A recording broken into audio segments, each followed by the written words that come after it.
اگلی حدیث حضرت ابو ہریرہ رضی اللہ تعالی عنہ سے مروی ہے کہ آپ صلی اللہ علیہ وسلم نے فرمایا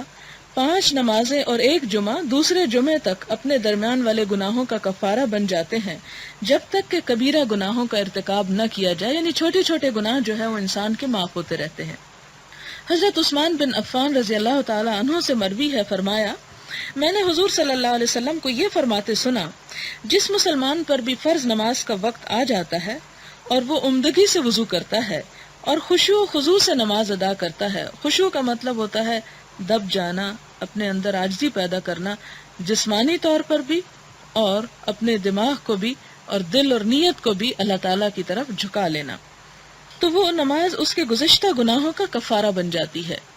جب تک کہ کبیرہ گناہوں کا ارتکاب نہ کیا جائے، اور یہ ہمیشہ کے لیے ہے۔ اب آپ دیکھیں کہ جو نماز انسان کے گناہوں کا کفارہ بنتی ہے وہ نہیں کہ جس میں پڑھ کے پتہ ہی نہیں چلے پڑھا کیا تھا، اور پڑھتے ہوئے بھی انسان وہی پچھلی باتیں دہراتا رہے۔ فرمایا کہ عمدگی سے وضو پہلی شرط، اور آپ یہ یاد رکھیں کہ جتنا اچھا انسان وضو کرتا ہے اتنی ہی نماز اچھی ہوتی۔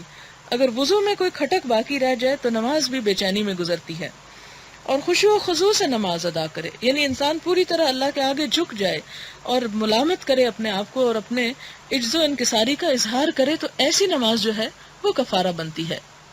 اسی لیے آپ دیکھیں کہ قرآن پاک میں یا حدیث میں نماز پڑھنے کا لفظ کہیں نہیں آتا، ہمارے یہاں اردو میں پڑھنے کا لفظ زیادہ آتا ہے، جبکہ وہاں پر قائم کرنے کا لفظ آتا ہے۔ اور قائم کرنا کیا ہوتا ہے کہ کسی پڑی ہوئی چیز کو اٹھا کھڑا کرنا اس حال میں کہ وہ اپنی اصل پوزیشن میں آ جائے، اس کی اصل حیت جو ہے وہ واضح ہو جائے۔